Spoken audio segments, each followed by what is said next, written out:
자, 시간이 되었으므로 우리 다 일어나서 찬양하면서 하나님께 예배하겠습니다.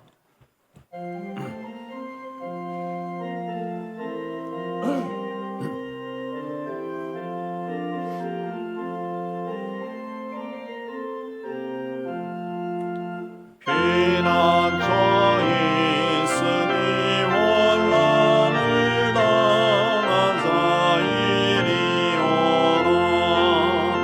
강들이 변하고 물결이 일어나 산 위에 넘치되 두렵삼네. 이방이 떠들고 너라들 모여서 진동하나. 우리 주 목소리 한 번만 parla면 천하의 모든 것 망하겠네.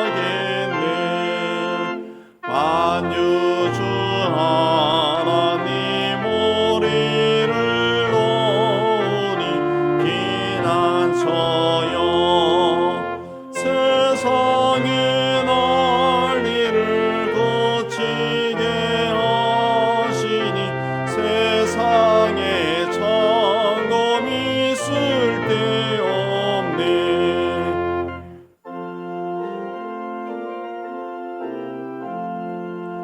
높으신 하나님 우리를 구하니 할렐루야.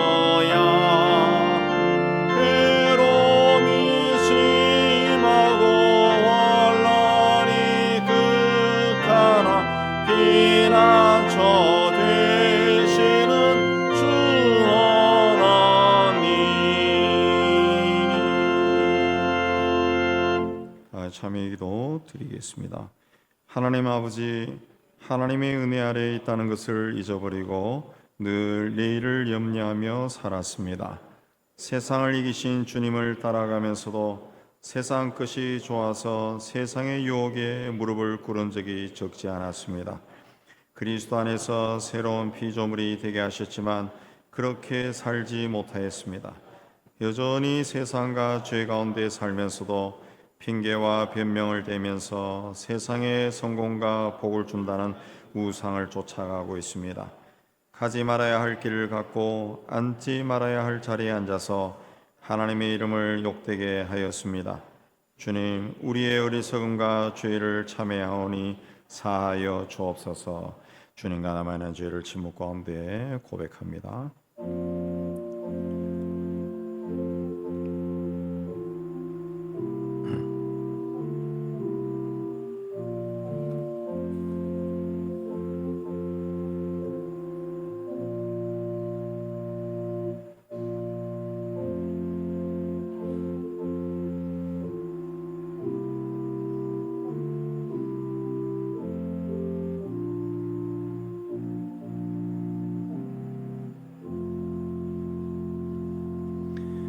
만일 우리가 우리 죄를 자백하면 그는 미쁘시고 오로사 우리 죄를 사하시며 우리를 모든 불의에서 깨끗하게 하실 것이요. 말씀에 대해서 주께서 우리 죄를 사하셨음을 선언합니다. 아멘. 신앙 고백하겠습니다. 전능하사 천지를 만드신 하나님 아버지를 내가 믿사오며 그 외아들 우리 주 예수 그리스도를 믿사오니 이는 성령으로 잉태하사 동정녀 마리아에게 나시고 본디오 빌라도에게 고난을 받으사 십자가에 못 박혀 죽으시고 장사한 지 사흘 만에 죽은 자 가운데서 다시 살아나시며 하늘에 오르사 전능하신 하나님 우편에 앉아 계시다가 저리로서 산 자와 죽은 자를 심판하러 오시리라.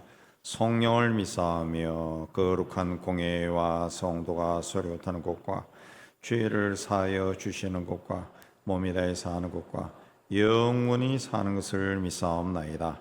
아멘.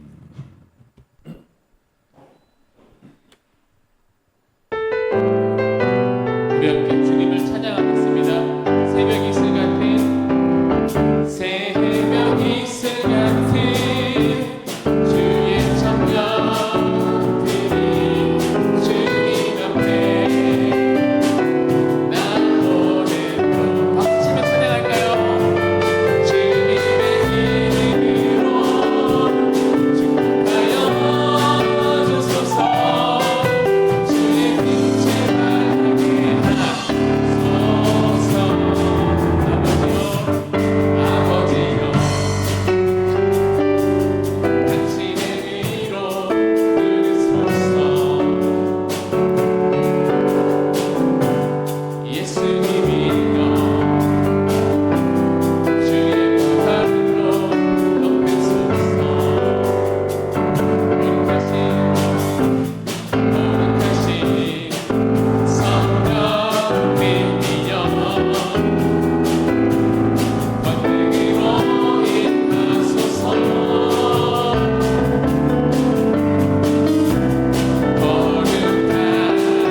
사랑과 은혜가 풍성하신 하나님 아버지, 오늘도 저희들을 예배당으로 인도해 주시고 마음과 뜻과 정성을 다하여 하나님을 예배하게 해주시는 애 참 감사합니다. 험난한 인생길을 걸어갈 때 우리가 홀로 가는 것이 아니라 우리에게 생명을 주시고 우리를 구원하신 하나님이 나와 동행한다는 이 믿음으로 이 땅의 삶이 끝날 때까지 달려가는 삶을 살아갈 수 있도록 은총을 다하여 주옵소서. 오늘도 이 땅과 세상 모든 곳에서 하나님을 기억하고 예배의 자리에 올라온 성도들을 축복하여 주시고 예배하신 은혜로 가득 채워 주시옵소서. 오늘 우리 가운데도 육신의 약함으로 투병하고 있는 성도들도 있습니다. 하나님이 지으신 육신, 하나님이 가장 잘 아시오니 그 하나님이 지으신 육신을 괴롭히는 모든 병마를 예수 이름으로 다 쫓아내어 주시고 하나님 처음 지었을 때 건강한 모습으로 회복시켜 주시옵소서.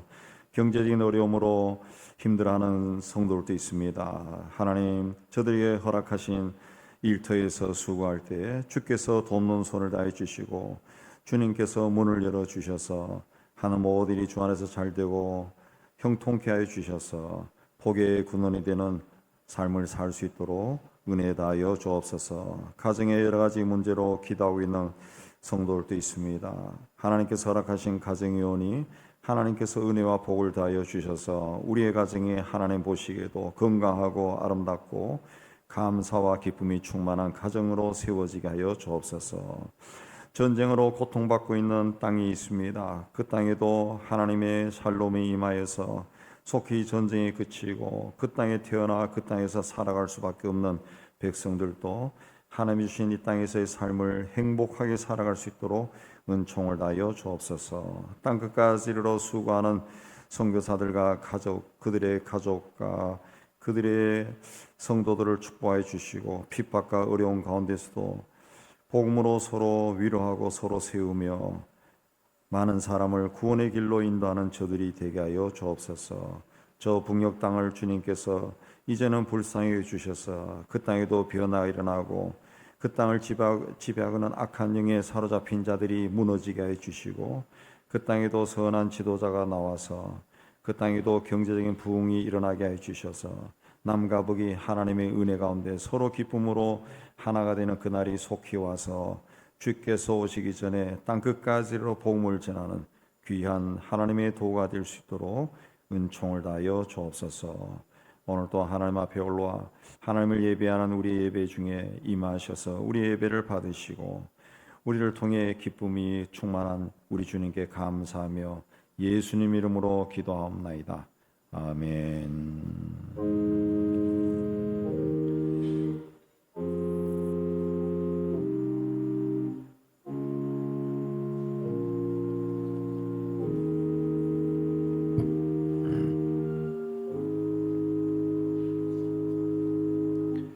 오늘은 6월 첫째 주일입니다. 첫 예배를 우리가 하나님께 드리고 있습니다. 첫째 주일은 우리 온 가정 예배로 하나님께 드리고 이제 찬양당 함께 또 찬양되었습니다. 예배 후에는 우리 2, 4분기 정기 재직회로 모이게 되겠습니다. 그리고 이번 주 금요일에 우리 여성교회 야유회로 제천 기독교 박물관으로 가게 됩니다. 아주 좋은 경험을 하게 될 겁니다. 좋은 장소에서 좋은 경치를 경험하게 될 겁니다. 이번 주 목요일이 6월 6일 현충일 날 쉬는 날인데 우리 카페 쉬는 날에 우리 교회 아동부와 청년부에서 한 7년 수고한 우리 전수희 목사님 안녕교회 설립 예배를 드립니다. 안녕교회는 작년 12월부터 이제 서울역 부근에서 이제 그 모임을 계속 가져왔는데 이제 교회가 세팅이 되니까 이제 설립 예배로 더 큰 장소가 필요해서 우리 3층 빈트리 카페에서 예배를 드리고자 합니다. 기도해 주시기 바랍니다. 이하섭 이루다 자매 가정에서 우리 5월 23일에 건강한 우리 딸을 출산했습니다. 주님의 은총 가운데 건강하고 아름답게 자라기를 기도합니다. 이제 준비하신 예물 하나님께 드리는 시간 갖도록 하겠습니다.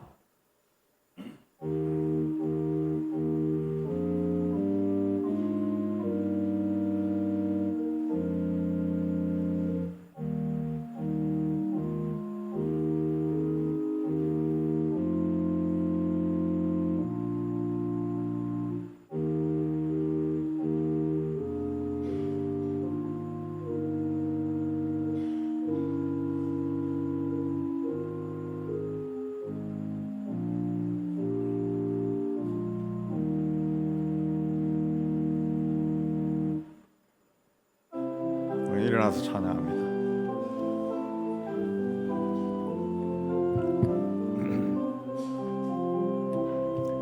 내게 있는 향유가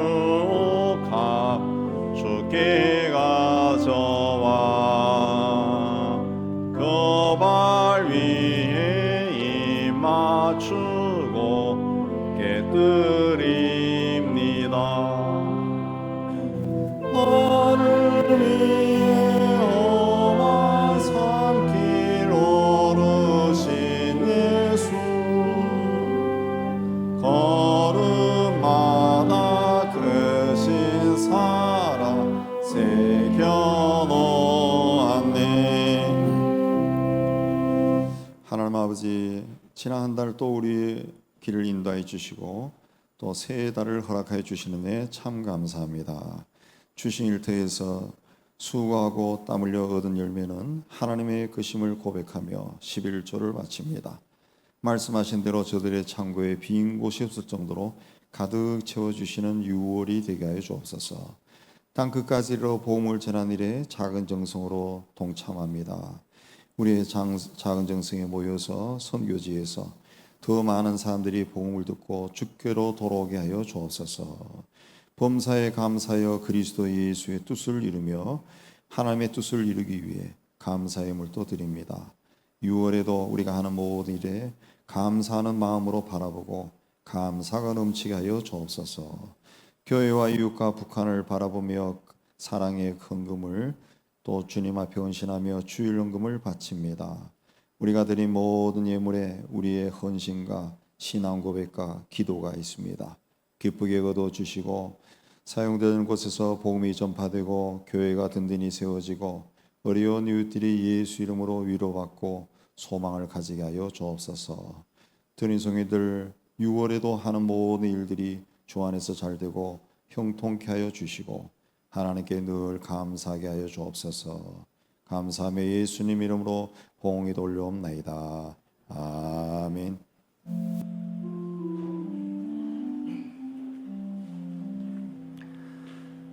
오늘 하나님이 주시는 말씀은 출애굽기 32장 25절에서 29절까지입니다. 우리 132페이지 우리 한 절씩 교도하겠습니다. 모세가 본즉 백성이 방자하니 이는 아론이 그들을 방자하게 하여 원수에게 조롱거리가 되게 하였습니다.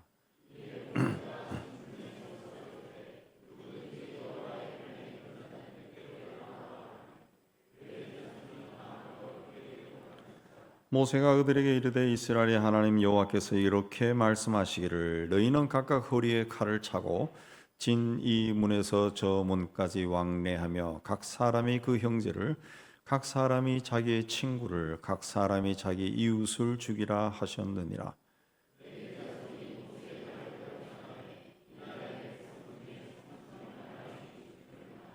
모세가 이르되 각 사람이 자기 아들과 자기 형제를 쳤으니 오늘 여호와께 헌신하게 되었느니라. 그가 오늘 너희에게 복을 내리시리라. 아멘. 기도하겠습니다. 하나님 아버지, 이 시간 말씀을 받기를 원합니다. 전하는 종이나 받는 모든 성도들이 이 자리에 임재하신 성령 하나님의 교통함 가운데 있는 은혜의 시간이 되게 하여 주옵소서. 함께 말씀을 받고 깨달은 것은 삶 속에 실천하여 하나님의 뜻이 우리의 작은 삶을 통해 이루어지게 하여 주옵소서. 예수님 이름으로 기도합니다. 아멘. 작년에 누군가로부터 그 김치찌개 하는 집이 있다 해서 그 집이 어딘가 찾아보니까 프랜차이즈인데 여기서는 꽤 멀더라고요. 근데 우연히 몇 달 전에 제가 사는 동네 전통시장 안에 있는 거 발견하고 그 포장해서 집에 가서 먹었는데 정말 김치찌개를 아주 잘하는 집 수준으로 맛이 있더라고. 예. 또 한 번은 점심 때 식사하기 위해서 동네를 좀 헤매다가 경찰병원 앞에서 우연히 된장찌개 이 전문점이 있더라고요. 프랜차이즈. 그래서 그 집에 가서 또 먹어봤는데 이 된장찌개를 아주 잘하는 집 수준으로 맛이 있더라고. 예. 김치찌개나 된장찌개는 우리의 식탁에 늘 올라오는 그 메뉴 중에 하나입니다. 뭐 먹을 게 없다 그러면은 된장이나 먹지 뭐 이렇게 먹는 건데 그 김치찌개와 된장찌개를 프랜차이즈 시킨다고 하는 그 발상 자체가 참 대단하다 그 생각이 들어요. 그걸 한 사람들이 우연히 어딘가 보니까 다 30대 청년들이더라고요. 자, 음식 프랜차이즈로 유명한 백모씨 회사가 상장을 하면은 몇천억이 될 것이다. 그런 뉴스를 며칠 전에 봤습니다. 그 사람은 그 군에서 제대한 후에 20대부터 자기가 좋아하고 자기가 가장 잘하는 요리를 택해서 사업화해서 아무도 그런 생각 못했을 때 30년 이상을 한 길로 뛴 결과 그런 그 결과를 얻었다고 그렇게 합니다. 자, 우리가 살아가는 세상은 경쟁이 아주 심합니다. 그래서 이런 사회에서 성공하거나 출세하기 위해서는 줄을 잘 서야 된다. 편을 잘 택해야 된다. 또 그런 말들을 합니다. 어느 쪽에 서느냐, 무엇을 선택하느냐에 따라서 성공할 수도 있고 실패할 수도 있다. 그렇게 말합니다. 더군다나 우리나라는 좁은 땅에 굉장히 많은 사람이 살아서 그런지 같은 지역, 같은 학교, 직종, 공동체, 또 종교, 사상에 따라서 편가르기가 굉장히 심한 나라입니다. 예. 목적과 이해 타산에 맞으면 한편이 되기도 하고 적이 되기도 합니다. 그래서 우리 사회는 오늘의 적이 내일은 같은 편이 되기도 하고 오늘의 동지가 내일은 원수가 되기도 하는 이합집산이 아주 많이 일어나고 그래서 친구나 친척이나 동료로부터 상처받는 경우도 꽤 많이 발생합니다. 그런데 영적인 세계에서는 하나님 편이 아니면은 사탄 두 편밖에 없습니다. 중도파가 없습니다. 명확하게 두 편으로 갈라지고 하나를 선택해야 살 수가 있습니다. 모세는 출애굽한 이스라엘 백성들을 이끌고 광야로 나왔습니다. 그런데 시내산에 이르렀을 때 하나님께서 모세 너만 산으로 올라오라 그렇게 말씀했습니다. 거기서 40일 밤낮 하나님과 함께 하면서 하나님이 직접 새겨준 십계명이 기록된 돌판을 가지고 내려옵니다. 근데 모세가 산에 올라간 지 40일이 되도록 내려오지 않으니까 기다리다 지친 백성들 사이에서 불평이 터져 나왔습니다. 그래서 지도자 중에 한 사람인 아론에게 우리를 위하여 우리를 인도할 신을 만들라 요구합니다. 그러니까 우상이라고 하는 것이 뭡니까? 우리를 위하여 우리를 인도할 신입니다. 인간이 만든 우상은 나를 위한 신입니다. 나를 위한 신. 그러나 하나님은 나를 위해 존재하는 분이 아니고 하나님 자체로 존재하는 분이에요. 자, 인간이 살아가면서 스스로 할 수 없는 일이 딱 두 개가 있습니다. 그게 뭘까요? 태어나는 것과 죽는 겁니다. 태어나는 거야 내가 스스로 할 수 없지만 죽는 거는 할 수 있지 않습니까? 라고 말한 사람이 있을지 모릅니다. 그러나 스스로 죽이는 자살이라고 하는 것도 사실 하나님이 죽음이라고 하는 것을 만들어 놓지 않았다면 사람이 스스로 죽으려고 아무리 애를 써도 죽지 못할 겁니다. 인간이 되기 위해서 생명의 강을 건너오고 저 세상으로 가기 위해 죽음의 강을 건너가게 하는 거, 이건 하나님이 하신 거예요. 하나님이 만드신 거예요. 하나님이 우주 만물을 창조하시고 다스리고 계십니다. 이 하나님에 의해서 인간은 세상에 태어나고 또 때가 되면 떠나갑니다. 태어남과 죽음 사이에 있는 시간이 인생이에요. 인생. 그래서 성경에는 사는 동안 하나님을 알고 섬기는 것이 지혜다, 복이다 그렇게 말합니다. 자, 이스라엘 백성들의 요구를 듣고 대제사장 아론은 백성들이 바친 금으로 만든 귀고리들을 모아가지고 금송아지 우상을 만들었습니다. 그리고 백성들이 거기에 모여가지고 금송아지에게 제사를 지내고 노래를 부르고 춤을 췄습니다. 모세가 시내산에서 십계명 돌판을 가지고 내려오다가 그 광경을 보고 화가 나서 그 십계명 돌판을 던져서 깨뜨렸습니다. 깨졌습니다. 이런 사람은 하나님의 말씀을 받을 자격이 없다 생각한 겁니다. 그리고 그들이 섬기던 금송아지를 부셔서 가루로 만들어 물에 타서 백성들 하여금 마시게 했습니다. 속죄시킨 겁니다. 그러나 그것만으로는 부족했습니다. 공동체 속에 죄가 아직 남아 있었어요. 우상 숭배를 주도한 사람들이 있었다는 겁니다. 그래서 모세가 이스라엘 백성들을 향해 누구든지 여호와 편에 있는 자는 내게로 나오라 그랬습니다. 지금 하나님 편에 설 것인가? 아니면 너희들이 그 섬기고 춤추고 노래하던 금송아지 편에 설 것인가? 저 결정하라고 한 것. 그리고 하나님 편에 서고자 하는 사람은 나에게로 나오라 그랬습니다. 하나님께서도 오늘 이 시대를 살아가는 우리에게 분명히 말씀합니다. 하나님 편에 설 거냐? 아니면 너로 하여금 세상에서 성공하고 출세하게 만드는 금송아지를 쫓아갈 건가? 내가 나를 위해서 만든 그 신을 쫓아갈 것인가? 결정하라 그랬습니다. 하나님 편에 서기 위해서는 어떻게 해야 됩니까? 오늘 말씀 보면은 무엇보다 먼저 하나님 앞에 나아가야 됩니다. 모세는 누구든지 여호와 편에 있는 자는 내게로 나오라라고 외쳤습니다. 그래서 26절에 보면은 레위 자손이 다 모여 모세에게로 갔다. 모세는 레위 지파입니다. 그래서 레위 지파가 모세에게 다 몰려간 것이 아닙니다. 아마 그들 중에도 모세에게 끝까지 안 나가고 금송아지 편에 서 있던 사람이 있었을 거예요. 또 레위 지파가 모세에게 나갔다 해도 레위 지파는 이스라엘 12지파 중에 한 지파입니다. 그것도 숫자가 적은 소수파에 속합니다. 자, 그들이 나는 하나님 편이라고 당당하게 나아간 겁니다. 인도는 인구가 14억이 넘습니다. 그들 중에 기독교인이 1억 정도 된다고 합니다. 1억 정도면 굉장합니다. 우리나라 인구가 한 5천만 명 정도 되는데 이 나라가 남북한이 다 예수를 믿는 것과 똑같은 거죠. 1억이면 굉장해요. 그러나 퍼센트로 봤을 때는 10%가 안 되죠. 7, 8%밖에 안 돼요. 소수입니다. 소수. 그리고 인도의 힌두교는 굉장히 강합니다. 그래서 거리에 나가서 예수 믿으라고 말하거나 전도지를 나눠주면 선교사들이 체포당하고 선교사라 할지라도 두들겨 맞고 추방된다고 그래요.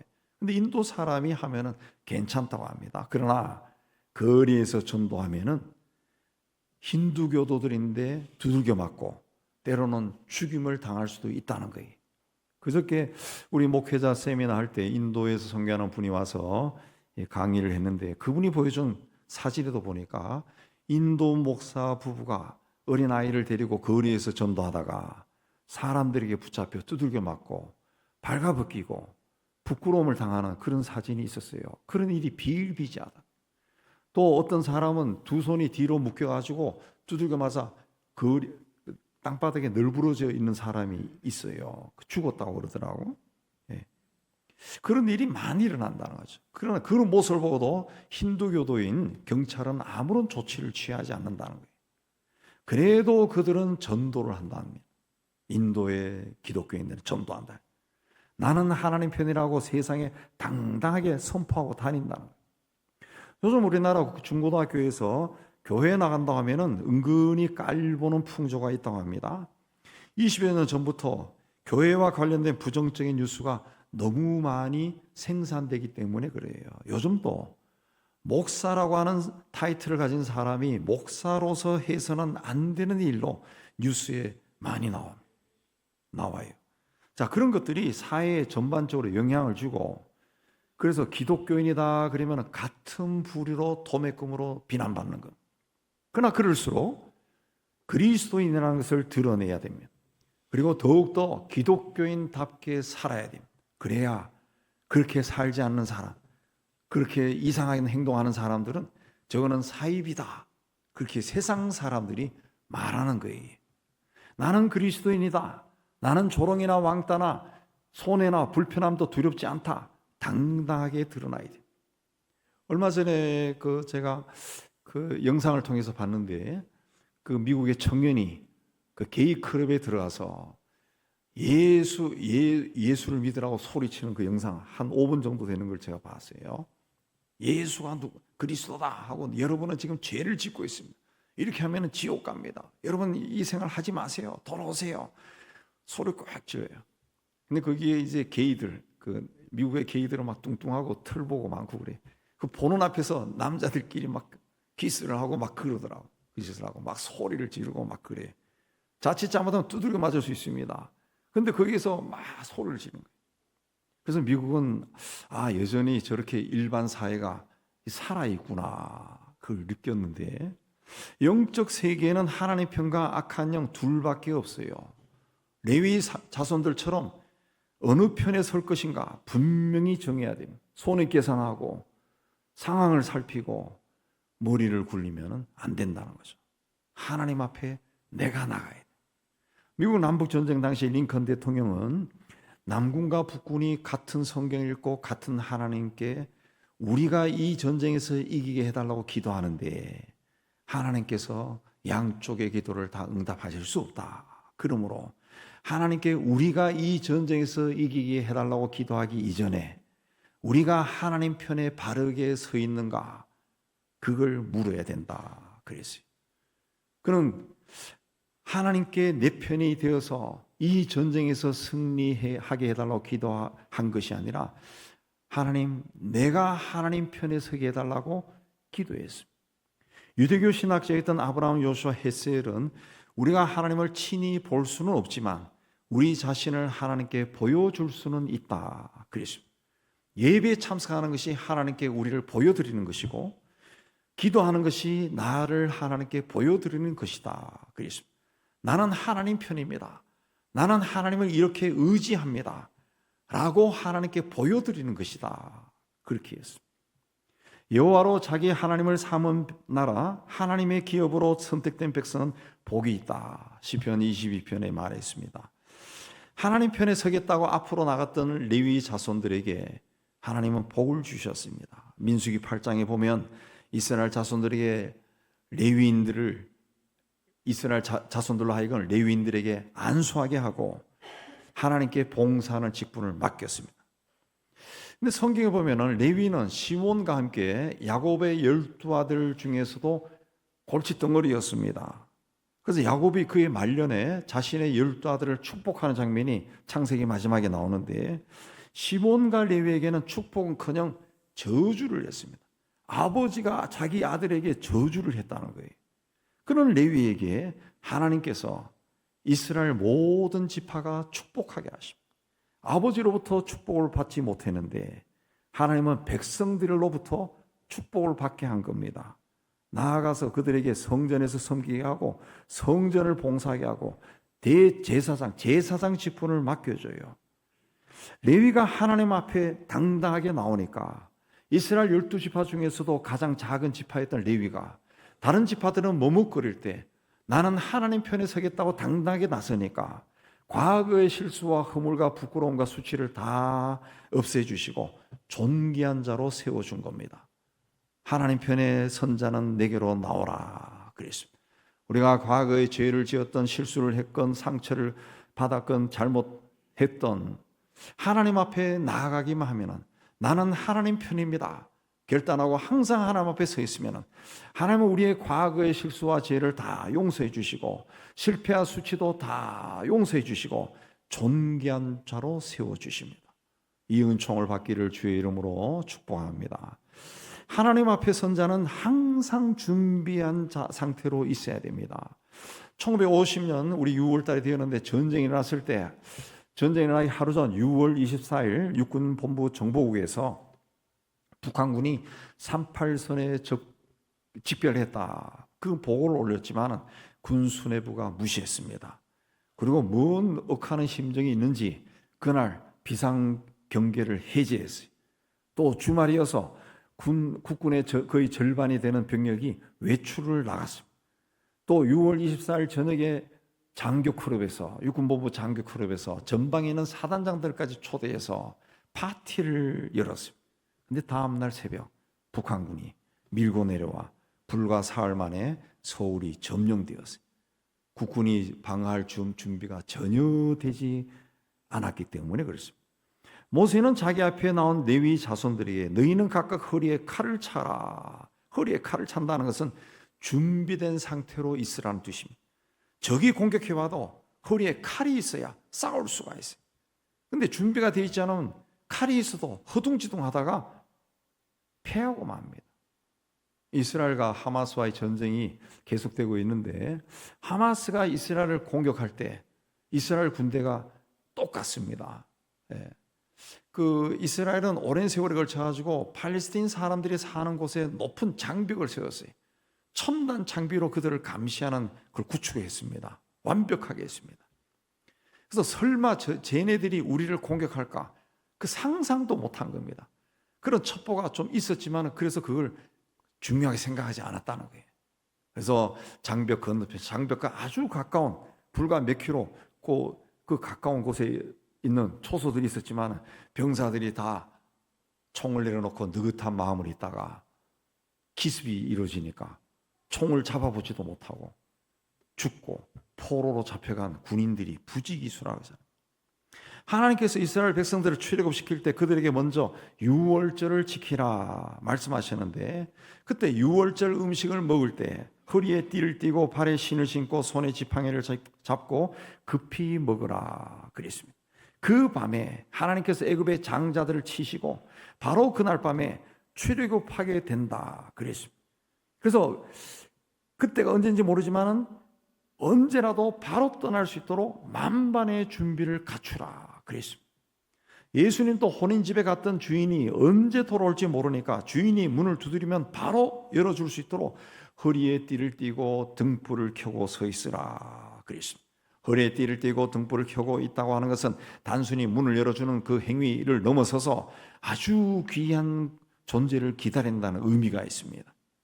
그리고 하나님께서 바로 가자라고 말씀하면은 바로 갈 수 있도록 준비가 된 사람이 허리에 띠를 띠고 있는 사람이에요.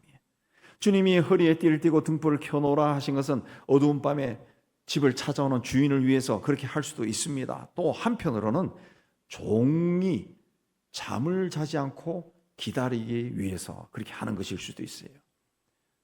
군에 갔다 오신 분은 아시겠지만 저는 최전방 철책선에 근무할 때 우리 부대에는 항상 5분 대기조가 있습니다. 그 주야간 서로 교대로 하지만 5분 대기조는 이 실탄과 이 탄띠와 전투복을 입고 전투화를 신고 잠을 자지 않고 대기하는 거예요.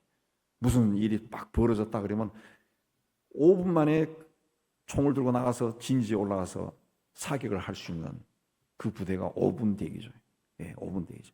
아무리 깊은 밤이라 할지라도 허리에 띠를 띠고 등불을 밝게 켜고 있는 사람은 잠을 잘 수 없습니다. 그에게는 그 시간이 밤이 아니라 일하는 시간이에요. 그래서 그는 밤에도 허리에 띠를 띠고 주인을 기다린다. 주님은 우리가 이렇게 허리에 띠를 띠고 있는 사람이 되어야 된다고 하셨습니다. 언제 주님이 오실지 모른다는 거예요.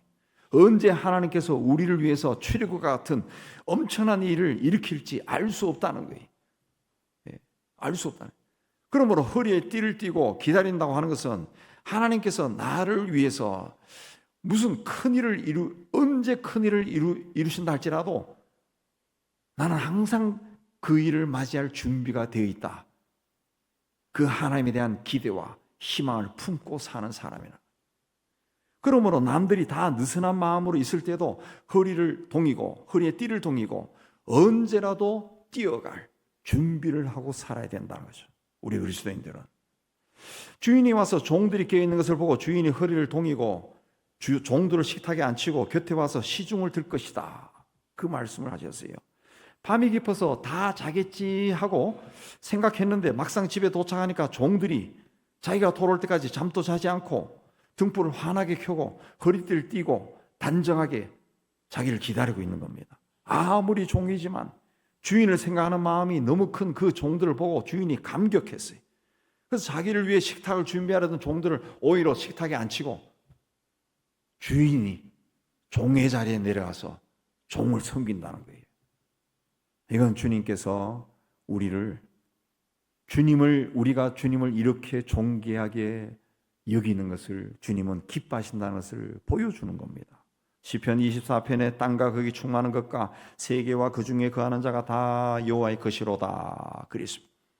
우리가 이 땅에 살아가면서 가지고 있는 시간과 우리의 에너지와 지적인 능력, 감성, 또 우리가 만나는 사람들, 우리가 속한 공동체, 교회, 회사 등등 이 모든 것은 하나님께서 우리가 이 땅에 사는 동안 우리에게 빌려주신 겁니다. 빌려주신 거예요. 엄밀하게 보면은 이 땅에 사는 동안 우리가 소유한 것은 하나도 없어요. 하나도 없어요. 여러분이 살고 있는 집들도 여러분이 그 집에 살기 전에 누군가가 살았던 집이에요. 우리가 가진 모든 것은 우리가 세상에 태어나기 전에 하나님의 것이었습니다. 우리가 죽고 나면은 하나님은 그것을 또 다른 사람에게 빌려주실 겁니다. 우리가 사는 동안에 그걸 잠깐 사용할 뿐입니다. 그러므로 잘 사용해야 돼요. 우리의 삶이나 우리가 만나는 사람이나 또 우리가 하고 있는 일을 사랑해야 돼요. 그리고 거기에 성실해야 돼요. 현재 내가 가지고 있고 내가 관계를 맺고 있고 내가 처한 그 환경 자체를 사랑하고 그 성실하게 돼야 돼요. 성실하게. 하나님이 나에게 잠깐 빌려준 거야. 잠깐 빌려준 거야. 그 잘 사용하다가 놓고 가야 되는 거예요. 모세는 자기에게 나온 레위 자손들에게 너희는 각각 허리에 칼을 차라. 나와서 가만히 서 있기만 해라. 그게 아닙니다. 나온 사람들은 허리에 칼을 차라. 이제 너희들이 할 일이 있으니까 그 일을 할 준비를 하라. 그 말입니다. 무슨 일이 시키더라도 금방 나가서 일을 해야 된다는 거죠. 하나님이 사람을 창조하시고 세상에서 제일 처음에 맡기신 일이 뭡니까? 땅 위에 하나님의 것을 잘 돌보고 관리하라는 것. 그 역할은 태초부터 지금까지 한 번도 변한 적이 없습니다. 오늘 우리가 이 땅에서 사람으로 살아가는 목적도 바로 하나님의 것을 잘 관리하는 것, 잘 보존하는 겁니다. 허리에 칼을 찬다는 것은 하나님의 것을 지키고 관리할 준비를 항상 철저하게 하고 산다는 것을 뜻합니다. 여러분들은 항상 이렇게 준비하는 삶, 허리에 칼을 차고 하나님 앞에 서서 하나님이 언제라도 사용하는 귀한 도구가 되기를 주의 이름으로 축복합니다. 세 번째, 하나님 편에 선 사람은 하나님께 헌신해야 돼요. 27, 8절에 모세는 허리에 칼을 찬 레위 자손들에게 진영을 다니면서 형제와 친구와 이웃을 죽여라. 왜 죽이라 그랬습니까? 25절에 보면 백성이 방자하니 원수에게 조롱거리가 되게 하였다. 방자하다는 말은 제멋대로 행동했다는 겁니다. 제멋대로 행동했다. 하나님께서 왜 이스라엘 백성들을 출애굽시켰습니까? 성경에 보면은 하나님의 백성이 되도록 하기 위해서 출애굽시켰어요. 근데 하나님이 그들의 하나님이 되고 그들은 하나님의 백성이 되도록 하기 위해서 출애굽시켰는데 출애굽시켜 놓고 보니까 이 녀석들이 자기 마음대로 하나님이 아니라 우상을 섬긴 겁니다. 그래서 원수에게 조롱거리가 되겠다. 원수는 애굽 사람들입니다. 하나님만 섬기도록 출애굽시켰는데 광야에서 애굽 사람들이 섬기는 송아지신 아피스라고 하는 송아지신을 금으로 만들어 놓고 그걸 섬기는 거예요. 그걸 본 애굽 사람들이 얼마나 조롱하겠냐. 하나님의 영광을 만들고 하나님의 영광을 가리고 하나님의 우스갯거리로 만들었다는 거예요. 그래서 분노한 모세가 가족이나 이웃이나 친구나 상관없이 주동자들을 다 죽여라. 우리 그리스도인들의 행동과 죄가 하나님의 영광을 가리고 하나님의 이름을 하나님의 대적들에게 조롱거리가 되게 하는 거, 이거 용서받을 수가 없는 죄예요. 용서받을 수가 없는 죄예요. 요즘 뉴스에 나오는 그 목사나 또 뭐 교인의 이름으로 자꾸 뉴스에 등장하는 그런 사람들 보면은 저는 개인적으로 봤을 때 그 사람들 예수 안 믿는 사람들 같아요. 예수 믿는 사람들은 그런 일이 겁이 나서도 못 합니다. 손이 떨려서 그런 일 안 해요. 안 해요. 결과적으로 하나님이 얼마나 조롱거리가 됩니까? 네. 목사라는 직분이 얼마나 조롱거리가 돼요. 그날 레위 자손이 모세의 명령대로 3,000명 가량을 죽였다. 출애굽한 사람들이 성경에 공식적으로 60만 명이 좀 넘습니다. 3,000명이나 주동짝급만 죽인 걸로 보입니다. 가족과 친구와 이웃은 나에게 아주 중요한 사람이에요. 근데 29절에 보면 좀 더 구체적으로 자기 아들과 형제를 쳤다 그랬습니다. 이런 자기 아들과 형제를 죽이는 것은 굉장히 비정하고 끔찍한 일입니다. 그러나 하나님의 편의 선자들은 사사로운 정의나 인간적인 정의에 매이지 않고 아프고 슬프지만 힘들고 어렵지만 하나님 명령에 순종한 길을 택한 겁니다. 이건 하나님 편에 선다는 거, 이게 어렵다는 것을 이야기하는 겁니다. 하나님 편에 선다는 것은 굉장히 어렵고 굉장히 큰 희생을 치러야 한다는 것을 우리에게 말하는 거예요. 그래서 모세가 29절에 각 사람이 자기 아들과 형제를 쳤으니 오늘 여호와께 헌신하게 되었느니라. 헌신한 자가 되었다. 그 일을 하니까 헌신했다는 거예요. 자기 아들과 자기 형제도 우상을 숭배했다고 죽여버린 거예요. 이 사람들이 참 헌신한 사람이구나. 그렇게 말했어요. 세계 각국의 부패 문제를 연구한 미국의 콜케이트 대학의 마이클 존스턴 박사는 자신의 저서 부패의 증후군이라는 책에서 권력을 견제할 민주제도가 아직은 미숙한 한국과 이탈리아 같은 나라에서는 정치인과 언론인과 고위공무원과 군인과 법조인이나 같은 지역, 같은 학교, 같은 직종 출신의 엘리트들이 모여서 부패 카르텔을 형성한다 그랬습니다. 그걸 엘리트 카르텔형 부패라고 명명했습니다. 자, 우리는 청년 시절에 민주화가 되면 세상이 바뀌고 굉장히 좋아질 거라고 생각했습니다. 우리는 민주화를 통해 가지고 부정부패가 종식되고 굉장히 건강한 그런 나라가 될 거라고 기대했지만 이상하게도 미안하지만 옛날보다 더 교묘하게 부정부패가 심해지고 있습니다. 서로 권력을 견제해야 될 사회 고위층에 있는 사람들이 자기가 가지고 있는 그 힘을 이용해서 체계적이고 복합적이고 합법적으로 서로의 뒤를 암묵적으로 봐주고 서로에게 최선의 이익을 도모하고 있는 것.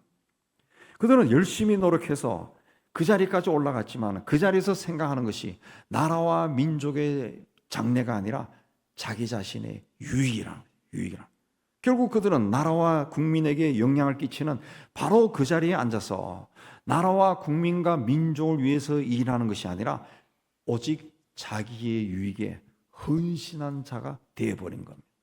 거기서 부정부패가 나온다는 거예요. 이게 아주 심하다. 예. 하나님께서 믿음의 사람을 세울 때 그냥 세우지 않았습니다. 창세기 12장에 아브라함에게 내가 지시한 땅으로 가라 해서 아브라함이 갔다. 그래서 믿음의 사람이 되었다. 우리도 그렇게 하자. 그거 아닙니다. 하나님께서 믿음의 사람으로 세우기 위해서 아브라함을 테스트했어요. 말하면 떠나는가? 그것도 보고 심지어는 100살에 얻은 아들을 나에게 제물로 바쳐라 그래. 그런 테스트를 통해 가지고 아브라함이 믿음의 조상이 된 거예요. 야곱도 하나님이 어느 날 야곱을 이스라엘이라고 이름을 바꾸고 믿음의 조상으로 세운 게 아니에요. 야곱이 형에게 돌아갈 축복을 도둑질 가로채기 해가지고 도망갔잖아요. 거기서 아내를 얻기 위해 가지고 20년 동안 종살이를 합니다. 예, 종살, 외삼촌 집이지만 광야에서 그냥 산 거예요. 양들 키우면서 종살이 한 거예요. 종살이. 그 20년이라는 오랜 세월 동안 인내하는 그 과정을 통해 가지고 하나님만 찾는 자로 만들고 결국은 야곱이 이스라엘이 되고 믿음의 조상이 된 거예요. 요셉은 그냥 어느 날 갑자기 총리가 된 게 아니죠. 형제들에 의해 가지고 종으로 팔려갔습니다. 생각하면 잠이 안 올 겁니다. 아우, 형들이 어떻게 나를 팔았나. 막 눈물이 났을 거예요. 종살이를 했습니다. 감옥에 억울하게 들어갔습니다. 10년 이상의 세월을 고통 중에 보낸 거예요. 그런 가운데서도 믿음으로 산 겁니다. 하나님이 그걸 보고 믿음의 조상이 되게 한 거죠. 하나님께서 그래서 그들을 믿음의 조상으로 세운 것은 그 시험 가운데서도 그 힘들고 어려운 환경 가운데서도 오직 하나님만 바라보고 살았기 때문에 그래요. 그러니까 하나님께 헌신한 것은 하나님만 바라본다는 거죠. 그러나 오늘 우리는 예수를 너무 쉽게 믿으려고 합니다. 그러나 예수는 쉽게 믿을 수 있는 것이 아닙니다. 성경은 분명히 주님은 우리에게 모든 것을 요구합니다. 모든 것을 다 바쳐 헌신하기를 요구합니다. 예수님은 분명히 누구든지 나를 따라오려거든 자기를 부인하고 자기 십자가를 지고 나를 따라오라 그랬습니다.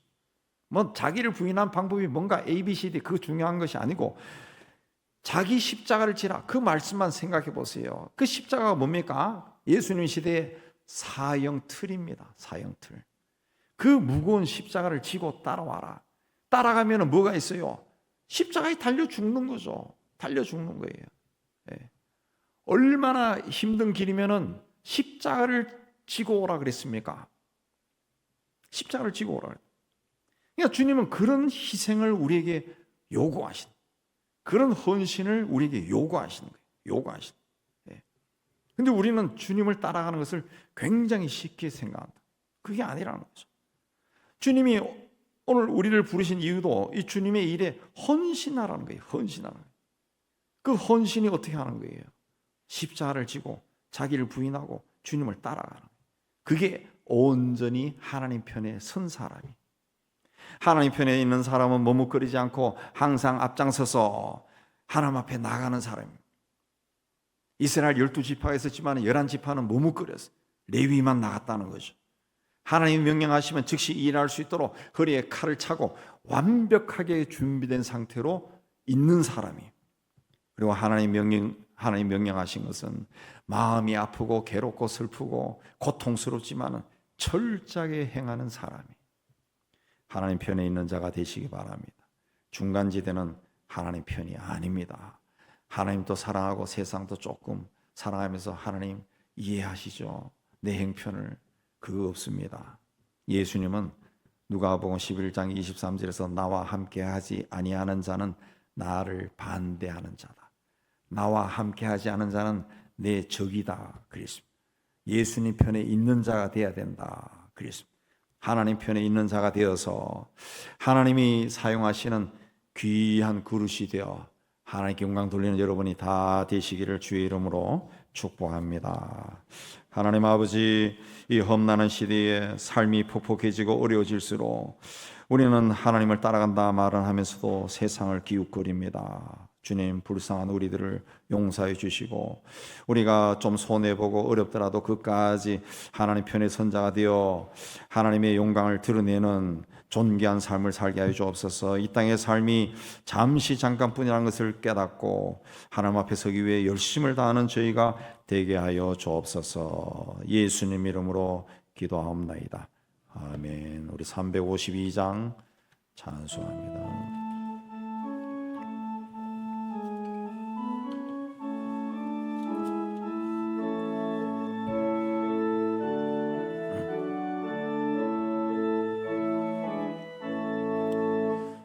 십자가 권병들아 주 위에 일어나 기들고 앞서 나가던 데이 싸우라 주께서 승전하고 영광을 얻도록 그 군대 거느리사 이기게 하시네. 십자가 권병들아 주 위에 일어나 그 나팔 소리 듣고 곧 나가 싸우라. 수 없는 원수 앞 주 따라갈 때에 주 예수 힘을 주사 강하게 하시네. 십자가 권병들아 주 위에 일어나 내 힘이 부족하니 주 권능에 들어 복음의 갑주 입고 늘 기도하면서 너 맡은 자리에서 충성을 다하라.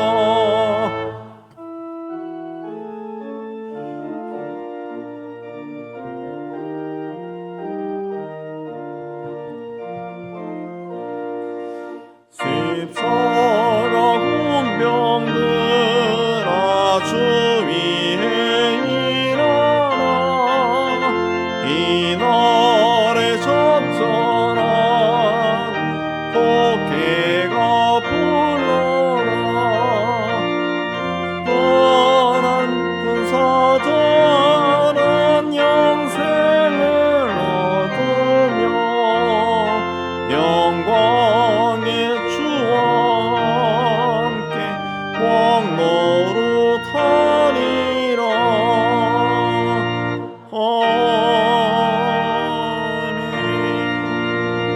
아멘. 받은 말씀 생각하면서 우리 결단하는 기도 예배당 떠나야지 우리 하겠습니다.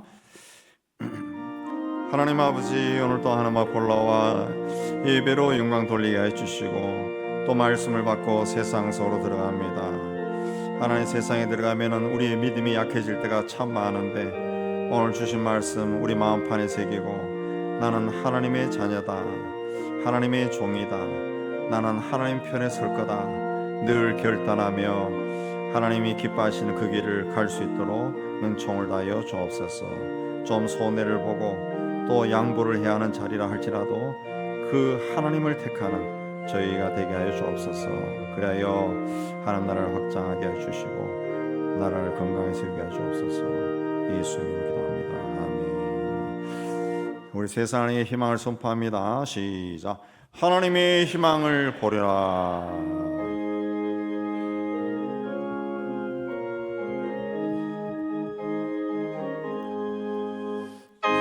세상을 다스리니 그 위엄이 넘쳐나고 그의 나라와 주의 성광 온 하늘에 가득하나 저 흉악한 마귀의 머리 다 멸망케 하시는 수 이 찬양을 주께 드리니 큰 영광을 받으소서. 주와 권능의 손으로서 이 세상을 창조하니 그의 놀라운 창조 솜씨 온 백성이 경탄하네. 저 하늘의 별들도 모두 주 영광을 나타내어 늘 돌보아 주시는 주께 큰 영광을 돌립니다.